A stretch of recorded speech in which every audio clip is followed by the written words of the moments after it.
Hey gang, we're in here. Welcome on back to the Cade and another episode of Sports Saturday. Yes, we are back from an NFL parlay. You can say it was our bye week, as like I said, we didn't have any episodes last week as I had to go out of town for a little bit on another assignment. But I am back, I am rested, and I am ready to go as we make this final push towards the playoffs in our great what-if scenario here on Sega Sports NFL 2K2 for the Sega Dreamcast. Can we build the New England Patriots dynasty of the early 2000s without the existence of one St. Thomas Matthew Montgomery Brady III? And so far, we are currently at 11-2 on the year, and we had a quite decisive win over the New York Football Jets last week, 35-0.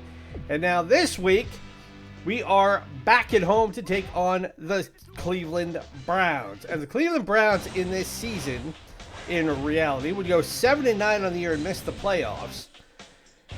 And this was the best season that they had for their quarterback, Tim Couch, who is widely considered to be one of the great NFL busts of all time. And it will be interesting to see in this game just how well he pairs off against Drew Bledsoe, who's not having a great year of his own. Again, as we've said for the past couple of weeks, we've really been winning these games on the ground. And Drew, who should have a lot better numbers through the air than he does, has really struggled. But he managed to have a great game against the Jets last week, throwing for 4 touchdowns and then throw a garbage time pick. Who do we watch on their team? I'll be focusing on Kevin Johnson. But when these two teams met in real life, back on December 9th, the Patriots won it 27-16. It was the middle of their 6-game winning streak that they needed to get into the playoffs. As we will win the toss. The Browns elect to receive the kickoff.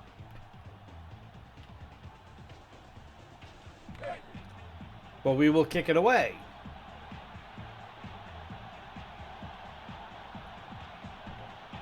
Now, this Cleveland team, one of the things that it did not have going for it in this season under head coach Butch Davis was it was ravaged by injuries. And I mean serious injuries. They had guys like Courtney Brown who were out, Mark Campbell, Ricky Dudley, Lamar Chapman. A lot of guys who could contribute on both sides of the ball were out, to the point where there were 17 players on the injured reserve list that season alone for the Browns. And you're not going to win many games if your best players can't stay healthy, and even if a lot of your role players can't stay healthy.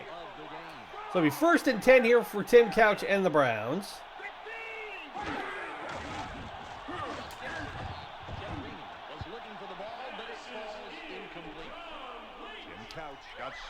And Tim Couch was drafted in 1999 as part of one of the most vaunted rookie quarterback classes of all time that turned out to be, with the exception of Donovan McNabb and you could argue Dante Culpepper, ended up being a moribund and disappointing quarterback draft, to say the least. Because you had Tim Couch, you had Akili Smith, you had... Must have thought he could finesse his way through double coverage. He nearly cost his team the football. Who else do we have in that draft? Yeah, Couch went number 1 to the Browns. I picked my play here. Donovan McNabb went 2nd to the Philadelphia Eagles, and obviously had a really good career there. Akili Smith, who went to the University of Oregon, and I saw him play firsthand. He went 3rd to the Bengals, and then the Colts got Hall of Famer Edgerrin James. The Saints traded their entire draft for Ricky Williams. The Rams got Torrey Holt, who should be a Hall of Famer. The Redskins got Champ Bailey, who is a Hall of Famer. And then the Cardinals, with the 8th pick, took David Boston, who is another all-time bust.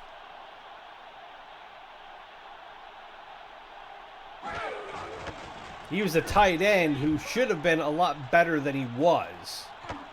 But got into a lot of legal trouble, got into a lot of performance trouble with things like PEDs. And then you had guys like Dante Culpepper, who went to the Vikings at 11, Cade McNown, who he went to high school in the Pacific Northwest. And then the Patriots, down at 17, took Hall of Famer Damian Woody. So, the amount of press and the amount of spotlight that was shown on the quarterbacks, especially at that time, because, again, Tim Couch, coming out of Kentucky, was seen as this unicorn who was going to help revitalize the Browns after Cleveland had lost the team to Baltimore in '94, and then the NFL was gracious enough to give them back the Browns as an expansion team a couple years later. But the reconstituted Browns hadn't really done anything. And Couch was seen as the bell cow to be able to make that happen. Oh, and I flushed myself out of the pocket, and that got me sacked. I went right into the path of Roy. I shouldn't have done that. That was on me. Me.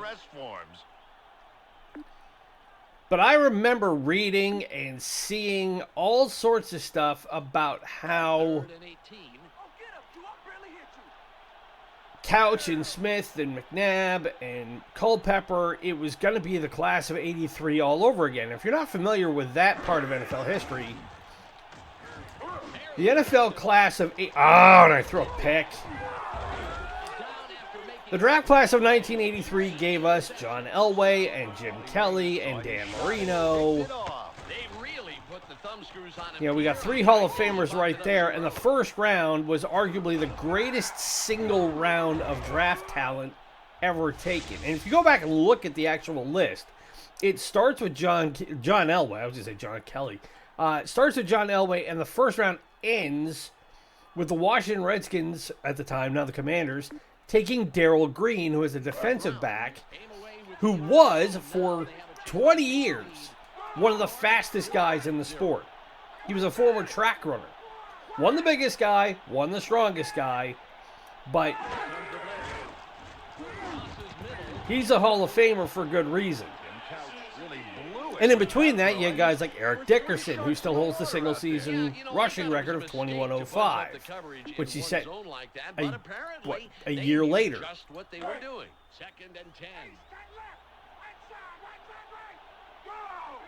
And you even had really good role players like Jimbo Colvert. And, yeah, I mean, that draft is what every team is always hoping that they can find a way to get back to get that degree of talent.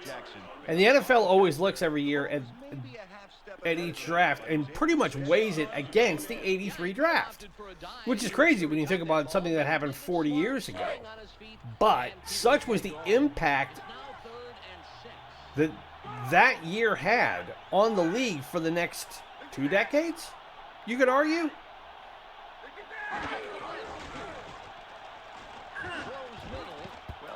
And you could argue that it also wasn't fair to Couch and his contemporaries in '99 that they got lumped in and immediately assumed to be the new generation of that talent.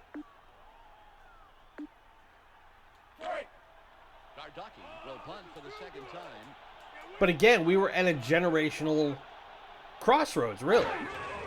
Because Kelly had retired. Elway had retired a couple years earlier, having won his 2 Super Bowls. You know, all those guys who had been drafted in '83 by that point had been playing 15, 16 years.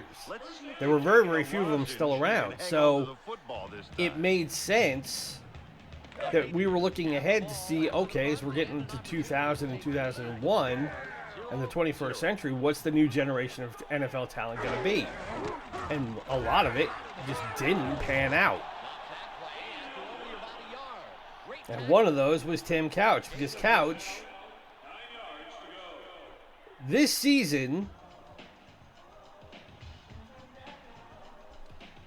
he played all 16 games. He had 454 attempts, 272 completions for 3,040 yards, but he threw 17 touchdowns against 21 picks, which isn't good. He would play for 2 more years in Cleveland before ultimately being let go and being a backup for the rest of his career,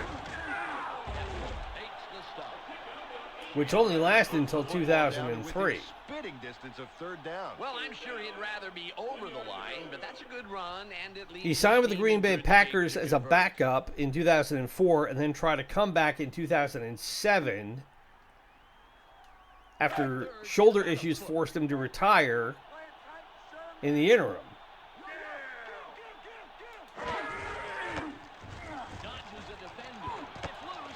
Oh, we lost the football and it's picked up again. So now, like we had against the Saints, turnovers are just killing us here in this first quarter. First an interception, and now J.R. Redmond coughs up the football on a fumble. Yeah, and they're not shy about letting you know about it. So, with no score and about a minute and a half to go here in this first quarter, we've given the ball back to the Browns. Now they have a chance to take the lead. The score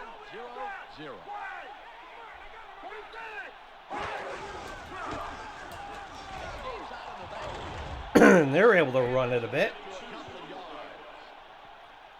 One of the interesting things looking at the Browns, though, was their staff. Like they said, they brought in Butch Davis, who was the hot prospect coming out of the University of Miami. 2nd and 8. But with him on his staff, the offensive coordinator, you may have heard of, a guy named Bruce Arians, who was big in Arizona for a couple of years and then won a Super Bowl with Tom Brady.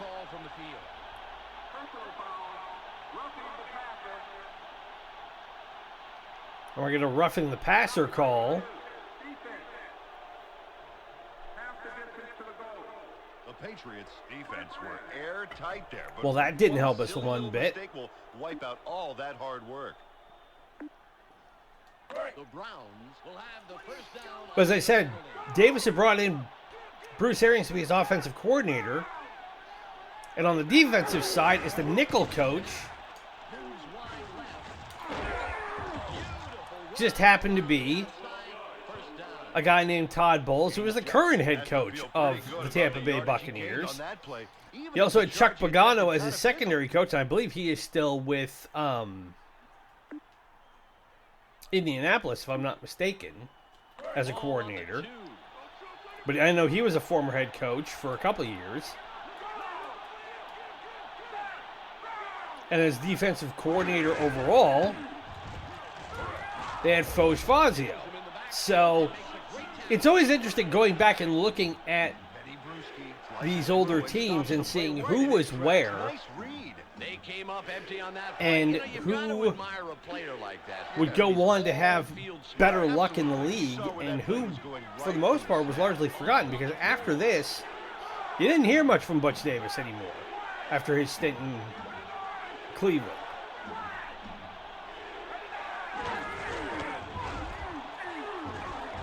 As we swarm in and put him down just before we reach the end of the first quarter. Johnson really shined on that play, stopping them cold. Actually, I'd give the whole defense credit. That's James Jackson, who in reality didn't play much in this 2001 season. He was on the IR for a lot of it. Whoop. And I don't want that. I want... It's 3rd and goal.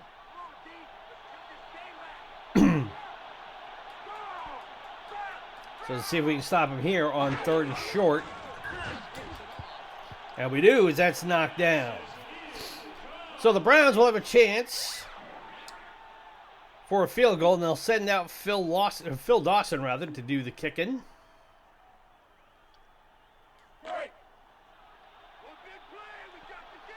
And this should be a chip shot. This is a 22-yarder.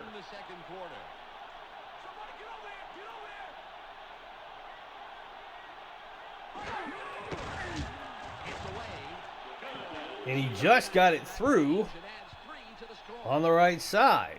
Phil Dawson chips in a nice short one. I think he uses a pitching wedge Well, I tell you, you joke, but can you imagine missing that? That's why I would. So when they lost to the Patriots in Week 13, this was in the middle of a 4-game losing skid for the Browns. They would go on to lose to the Jaguars 15-10, get boat raced by the Packers 30-7. Redmond passes it. They would come back and win a wild one against the Tennessee Titans down in Adelphia Coliseum 41-38, and then lose the season finale against the division rival Pittsburgh Steelers 28-7. Who again finished 7-9 and missed the playoffs. So in the meantime, I got to get some offense moving here. And that's something I've noticed over the last couple of weeks, is that turnovers have really gone up for us. Whereas for the first 8-9 weeks, we weren't coughing the ball up. We're going to back it up as we get a false start penalty, which did not help us at all. He might have been trying to fake somebody off sides, but didn't work. Ball on the 17.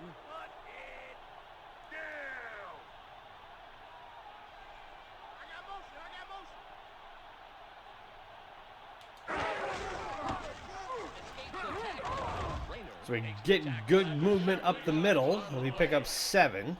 You can't coach that. So we're halfway to a first down. Yeah, the line is really punching some holes for him. All he has to do is pick which one and go for it. 2nd and 8.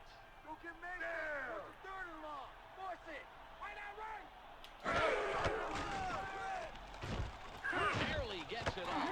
And we finally get a completion to Troy Brown. And we got lucky there as the running back picked up the defensive player who was coming in for the sack. So crucial if they can pick up the rush like that. Once he has it. So that'll give us first down. We had a slight pause on my computer, not sure why.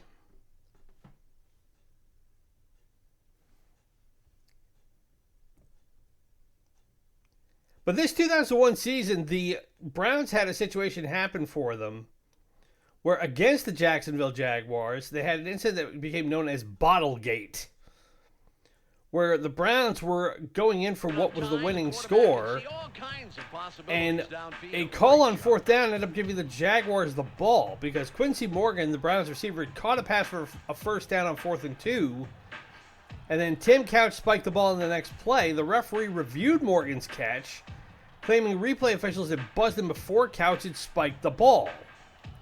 So there was a whole hullabaloo about the referee being able to change the outcome of a play well after the fact. Ooh, and that was almost picked off. I was looking for my tight end. Is a one-man wrecking crew out there. Man, he's fun to watch. He had that zone all to himself, and I think that's how he likes it. And he certainly didn't need any help out there. Ball at the 39-yard line. It'll be 2nd and 10. I think we got another false start. So now we're racking up penalties here.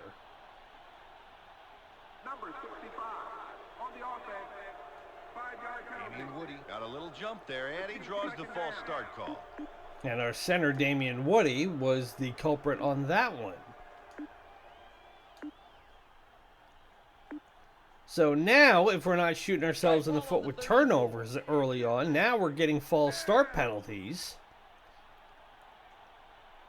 which are putting us on the back foot.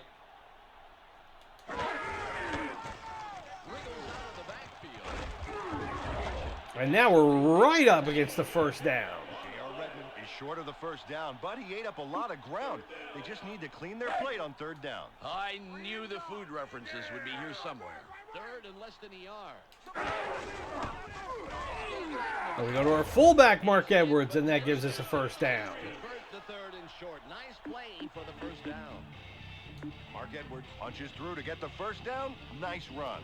It's 1st and 10. All right, so we get a fresh set of downs with 3 minutes to go in the first half. We still trail 3-0, so it's anybody's game, really. And we find Troy Brown deep in Cleveland territory for a big pickup. We needed that. Troy Brown delivers a big play with a monster catch. That's a first down with some style. Ball on the 27. We can find those one-on-one opportunities again.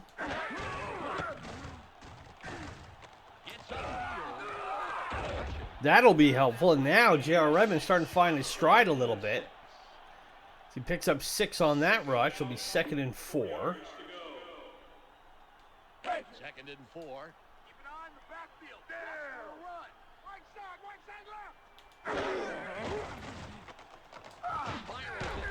There we go up the middle and find Brown again. And now we're well inside the red zone at the 2-minute warning. We're down at the Cleveland 10. That stops the clock. So now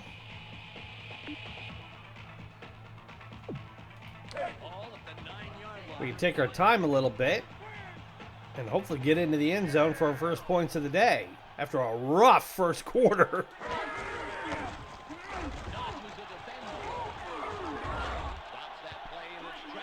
So hard fought 4 yards for Redmond.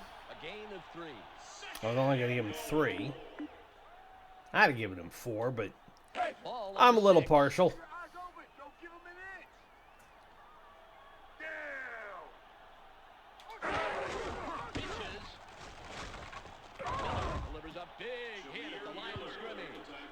So then he gets back to the line of scrimmage. It'll be 3rd and short.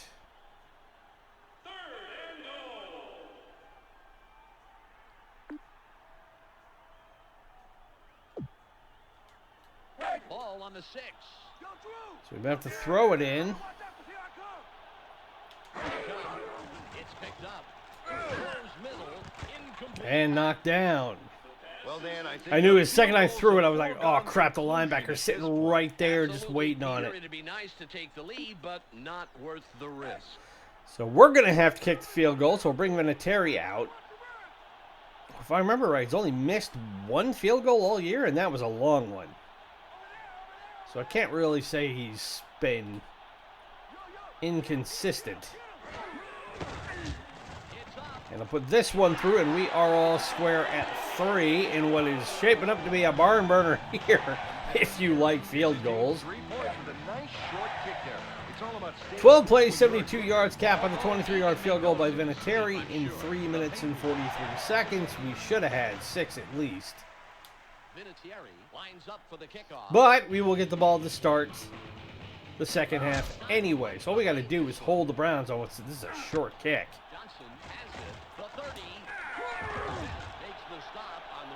I don't know how many of you guys are playing fantasy football this year, but for me it is shaping up to be another patented fantasy football season where I thought I was picking a lot better than I did.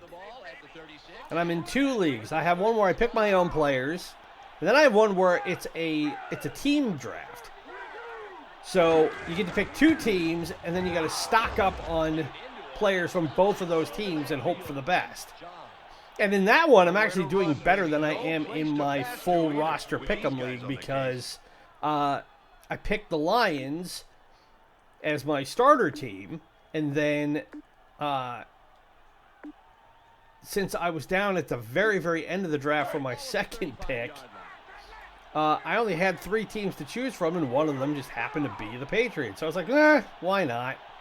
And I picked the Patriots because I figured their defense, if anything, was going to be better than their offense. And that has lived up to form. But my God, their offense this year is... You want to talk about anemic. That makes this offense look revolutionary by comparison. They're having to work with a lot of the same tools that I have, but they don't even have Drew Bledsoe. They got Jacoby Brissett.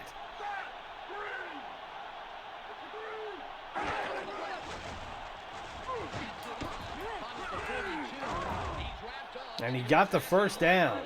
So Cleveland will take a timeout here with 25 seconds to go.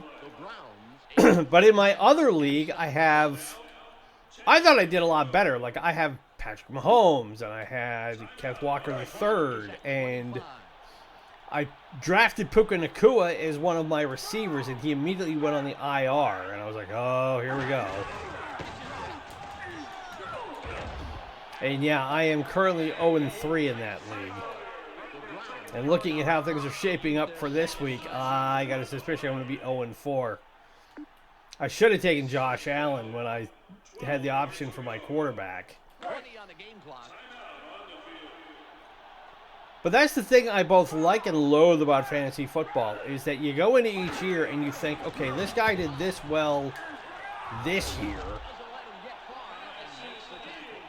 There's no reason why he shouldn't be able to do something similar the following year. And in Mahomes' case, he just has not gotten going yet.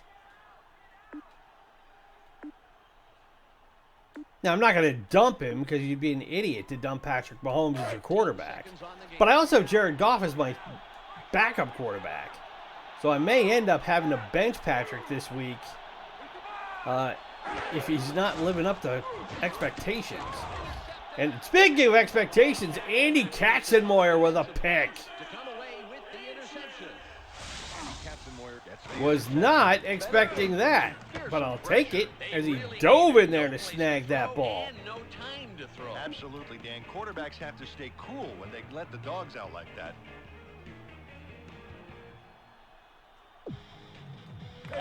So we got 11 seconds to go here to make something happen.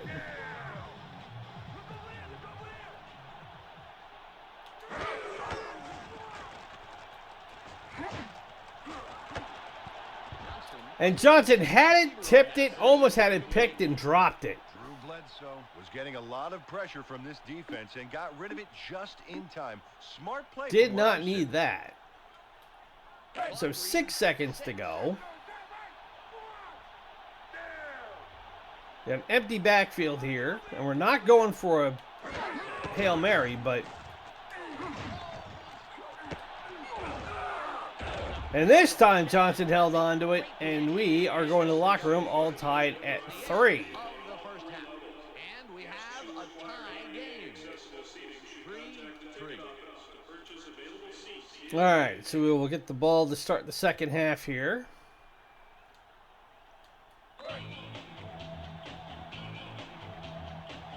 Yeah, in fantasy football, I have never, and I've been playing fantasy football now for, geez, at least 20 years. In these same two leagues, and I've never won either one of them. Which means I probably think I know more than I do about football, which is to the surprise of nobody. And also, I am a glutton for punishment. Like, I made the playoffs a couple of times, but like last year, I was god-awful. I was dead last in my full roster league. I didn't do so bad in my team pick'em. But last year I had the Buffalo Bills and the Tennessee Titans. And again, the Titans and the Bills disappointed me so much. Oop, and we got a seam here. J.R. Redmond with a big pickup to open the second half. If we can give him opportunities like that, that'll be awesome. It was a good, clean run. That's exactly what we need. Ball on the 47. So now we're in Cleveland territory on one run. How is that not offsides? Where is he at? So the computer decided that whoever that defender was, he's going to run around and go all the way to the backfield. And it didn't call a penalty, so... Ball on the 43.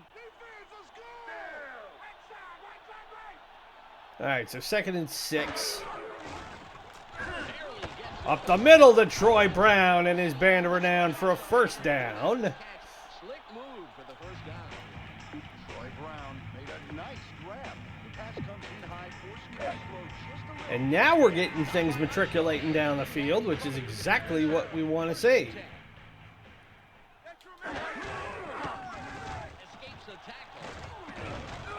And Redmond has got the first down. He's had 12 carries for 85 yards, so he's closing in on another 100-yard day. And we'll have to look at the end of this game to see how close to potentially 2,000 yards he might be, because he might be getting in the vicinity of that. It's first and 10.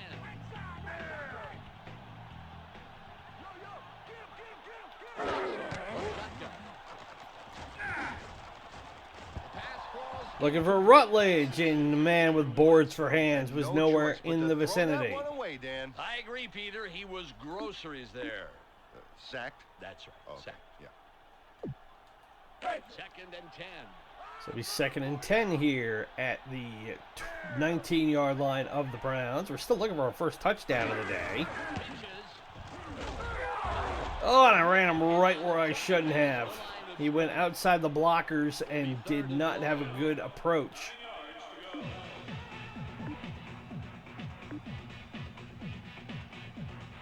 Ball at the 19-yard line. It's be 3rd and 9.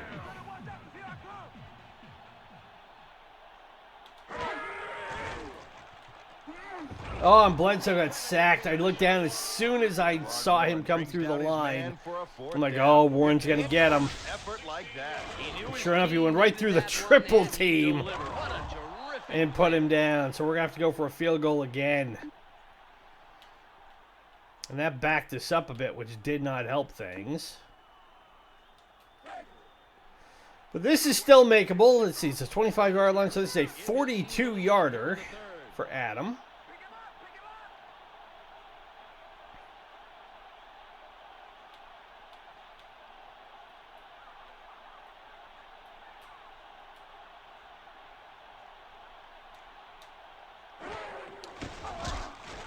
Is it enough? Yes, he just got it inside the uprights. Kicks it in for 3. It's all about concentration on those medium-range shots. Yep, you're far enough away that So 8 plays at 51 yards. But only got the field goal to show for it again. The Patriots are now out on top. 6-3. Vinatieri sets up and will kick it away. Nice kickoff. Johnson catches it. Stops the return man in his tracks and makes the tackle. So let's see what the Browns can do here with a fresh set of downs to start their second half. In the meantime, got to get my plugs in, so be sure to tune in for Sucker Punch Sunday tomorrow, where we'll be playing a classic fighting or fighting platform-based game from the 3rd, 4th, 5th, and 6th generation. And I hope you guys are tuning in as well for our new playthrough of... Oh, as Willie McGinnis gets the sack. We needed that. But our playthrough of Super Robot Wars Alpha Gaiden, because we'll have new episodes coming out Monday and Wednesday, and I will be recording more of that stuff this week, since I'm still on vacation for another 7 days. But I'm also planning on getting out of town for a little bit before my holiday is over, because the reason why we were off last week was, like I said, I was out on a business trip. I had a work project that I had to go take care of.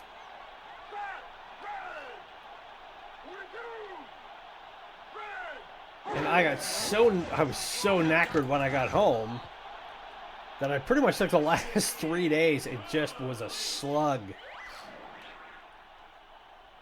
Not that I have a problem with air travel. I love to fly, and I've never had an issue flying from one place to another, and I didn't have to go far. I just went to Colorado for a couple of days.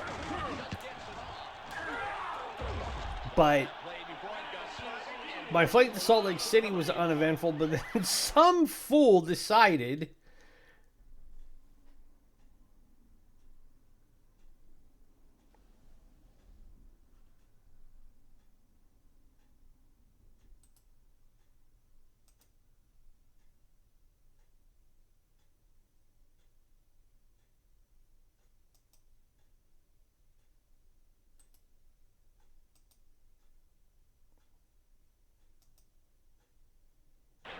Played smart and aggressive and kept that they were going to, as I'm waiting to catch my flight and get on my way to Colorado, to jump the fence at the airport, and I wish I was making this up, but he got onto the tarmac and set it on fire.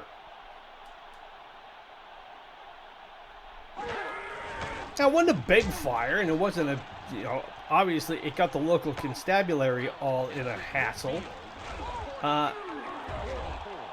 but it delayed my flight for like a half an hour, which was really annoying. I've got some dream field position there. That really puts the defense on the defensive. The Patriots are on the field after the punt. They're up 6-3.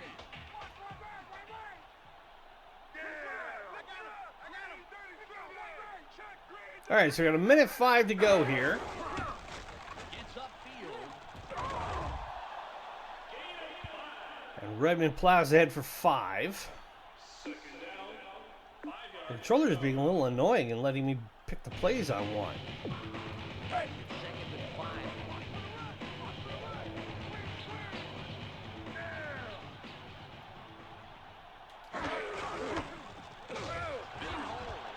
Broke one tackle, and now we're just up against the first down. It'll be 3rd and short.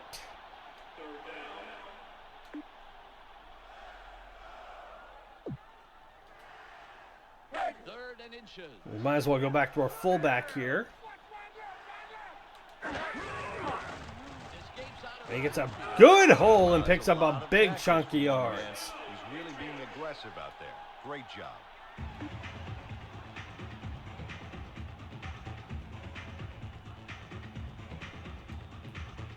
ball on the And that will be the last play of the 3rd quarter. So we'll go to the 4th The Patriots currently enjoying a slight advantage. in a 6-3 ball game. 6-3. So I'm hoping we will have a touchdown to show for it before this game is over.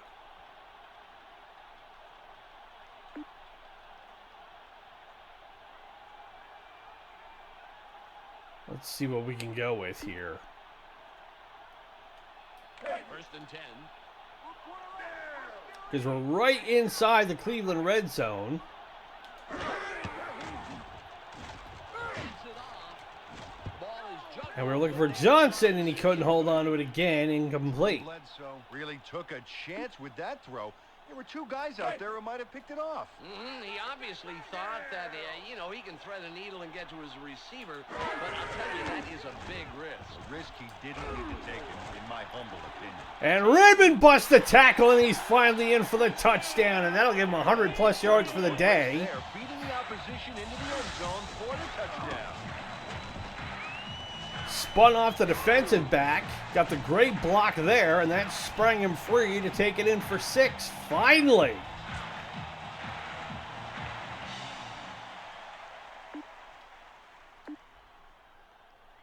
So we'll bring Vinatieri on for the point after. And that'll make it a 2-possession game at 13-3.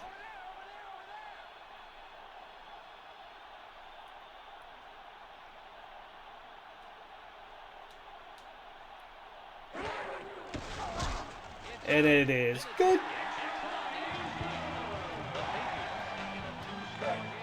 5 plays, 38 yards, capped by the 20-yard scamper from J.R. Redmond.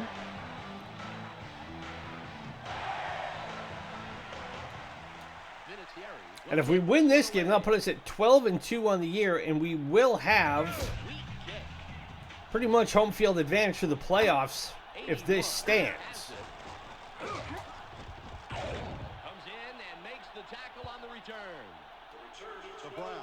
Down, but the game's not over. Now, as it is, we've got the best record in the NFL already. The Browns have the ball at the 30, and that's where they'll start this. We've already clinched the division.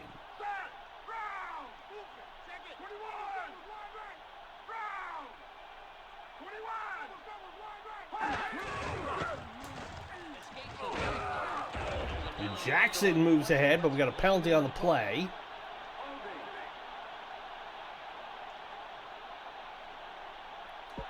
Yeah, we'll take that because that seemed a little too easy for them to get that sort of yardage. He was going to lose him and got too aggressive, drawing the holding call.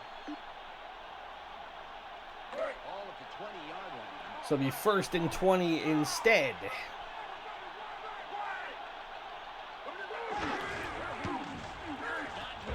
And McGinnis belly to backs Jackson to the turf. A gain of 3.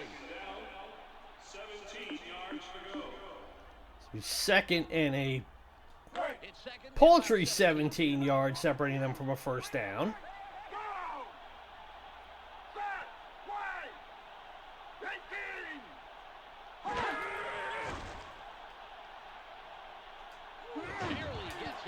Hit as he threw, and that was almost caught. It's an incomplete pass. And Shea managed to tip the football, but could not That bring it shouldn't have down. been. It's all about ball control, Dan. But, be that as it may, it is 3rd and long. Ball on the 22.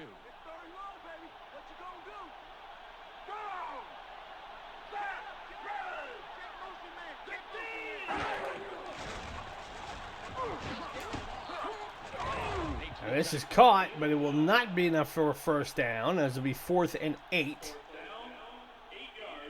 At this point, will they bother going for it? They're going to punt it. Yeah, they're going to punt it. Gardocki will punt it away after a 4th and 8, the odds are not good on them converting that. Might be well within their territory. All right, so let's see what Troy can do here. Decent return up past the 40. The Patriots will have a fair start. That's the kind of field position they were hoping for. The Patriots are on the field after the punt. So now an insurance score would be great.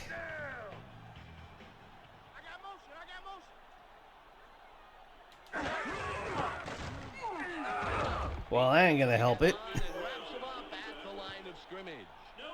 They hang tough and don't yield an inch. It's all about perseverance, Dan. Oh, I think Okay. they even got knocked back a bit. What a blow to this offense's morale. They can't let that stand. 2nd and Expect them to 10. come back strong. All on the 41. On the gun. Got it away and threw it into triple coverage. How that wasn't picked, I don't know. So he's lucky not to be saddled with an interception there, Dan. There were guys all over the place out there. That was not a smart throw, Peter.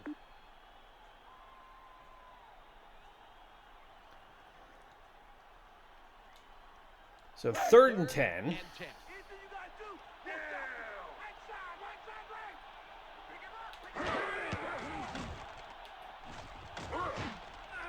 Incomplete. And that one was incomplete as the secondary was all over it like a cheap I think they'll suit. bring their punter out. Good news for the defense. That was a must-win. So for the situation first for time him, today, no we got to doubt punt it about only Peter. because Comes in and will if punt we it. didn't score, we didn't kick a field goal, we had turned the ball over in the first quarter. There's the punt. So I'll be taking the 20. And he doesn't get too much further than that, And makes the tackle. up to the 29. Are in a must-score situation here. That clock is just ticking away. The So we're closing on the 2-minute warning. Forced the punt. Now let's see if their offense can score. Currently they trail 13-3.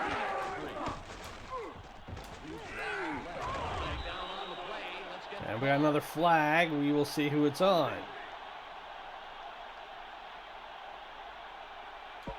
So again, Cleveland caught holding. Ron Dawson draws the offensive holding call. That'll happen in the course of a struggle. So like they did on the previous drive, they backed themselves up and put themselves in a hold, just like we did in the first half.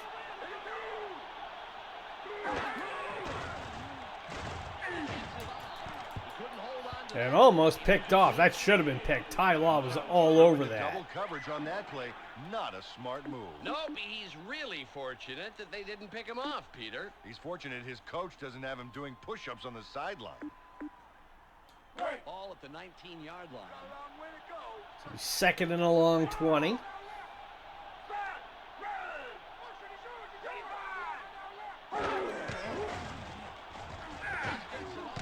Out at the 25. Law pushes him out of bounds. Good pickup of 13 there, but it'll be 3rd and 7. Catch there, Dan. That ball found its mark perfectly, with the runner just having to cock his head sideways and catch it. He didn't have to work hard for that one. It's 3rd and about 7. So see if we can get some pressure on Couch here. We've got the 1 sack. That's about it.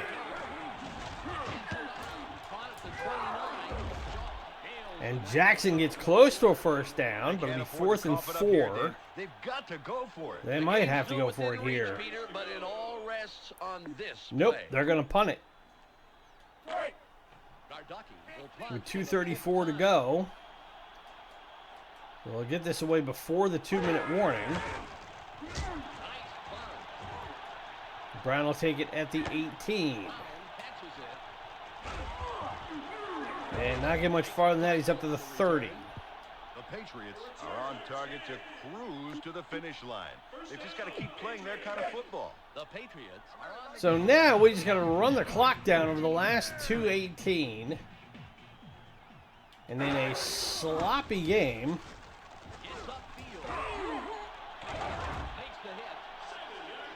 We'll at least get out of here with a win. They're not all going to be pretty. And this has definitely been a Cleveland special. They've got 2 downs to travel a very short way. So there's the 2-minute warning. The Patriots currently in control and up over their opponent, 13-3.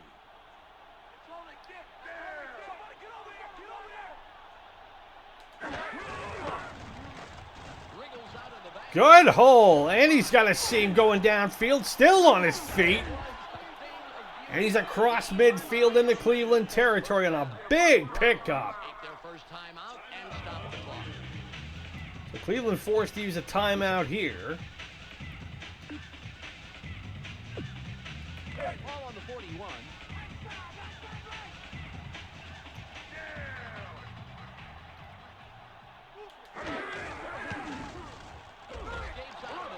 Breaks 1 tackle, but picks up 3, and Cleveland will use their second timeout. Stop the clock and use their second timeout. 7 yards to go. Timeout on the field. Ball on the 37. If we can get another first down here, that'll pretty much ice it. They'll have to use their final timeout. Escapes the tackle. And he's got the first down and a bit more. And that's the 3rd and final timeout for the Browns. Stop the clock. That was their last timeout.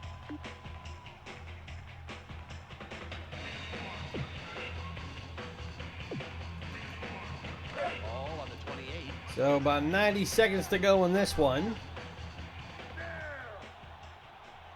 Pitches it. Has space wide left. Breaks another tackle, and he's close to a first down. Wow. Redmond had to run about 20 yards to get 8. He didn't get the first, but leaves his team in great shape. Now they've got time for the pass if they want to. They are in the driver's seat. And no timeout, so the clock will keep running.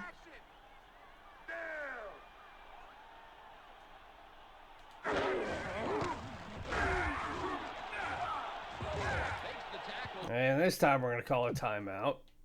The Patriots get their first time. It'll be 3rd and 1. 1:04 on the game clock.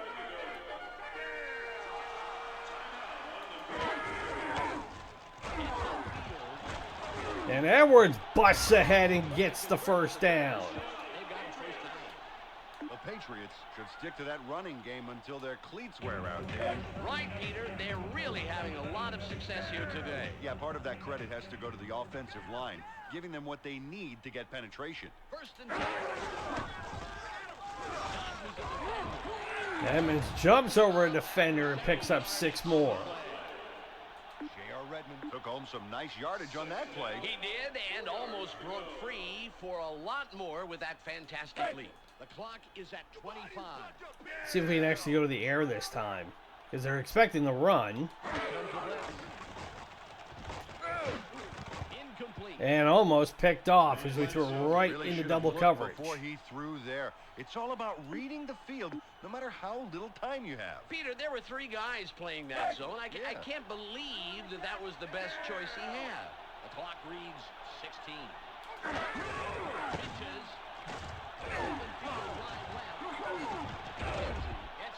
It'll be 4th and 1. Do we go for it or not? We still have 1 timeout left. I mean, we've got this game pretty much in the Ag Bay. So why don't we?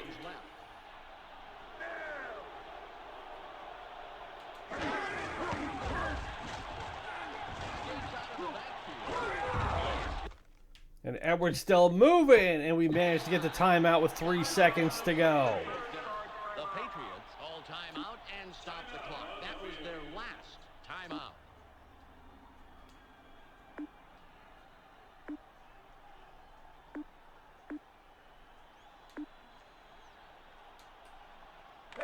seconds left. So 3 seconds on the clock. And like I thought, we inadvertently called a pass play because the joystick wouldn't hold on the run, but it doesn't matter, so we win the game 13-3. And like I said, was a slugfest, but we managed to pull out the win. And how much did he rush for? 174 yards on 25 carries. So JR definitely had a day. Like I said, that puts us to 12-2 on the year. Where is he at? He's at 1,500 yards with 3 weeks to go in the season. But he's got 17 touchdowns and 3 fumbles. So Redmond has very much been the offensive juggernaut for this team. Whereas Drew Bledsoe has 1,800 yards passing on 252 attempts, 12 touchdowns, 9 picks. He's been sacked 27 times. So if we go on and do a full draft for the year, if we're able to do that on this game, I need to get him offensive line help, and by God, I got to get him some receivers because this is nuts.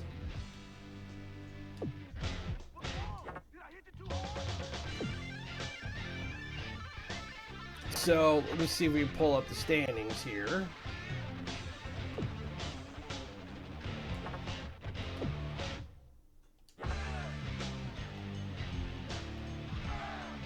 Well, I won't worry about it for right now, but see who we are playing next week while we can. We are in Buffalo to take on the division rival Bills for the second time this season, so that will wrap that series, and we beat them in our first game back, if I remember right, in week 4. So that will do it for Sports Saturday for this week. It's great to be back, by the way, and if you've been enjoying the content, you know how to show it.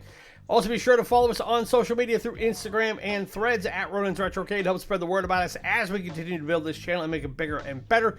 Huge shout out to everybody who has signed up and subscribed in the last couple of weeks. We are knocking on the door of 200 subscribers, which in YouTube does not mean a whole heap and heck of a lot, but it means a lot to us. We didn't build this channel to immediately turn ourselves into a group that is pulling in hundreds of thousands of views every week.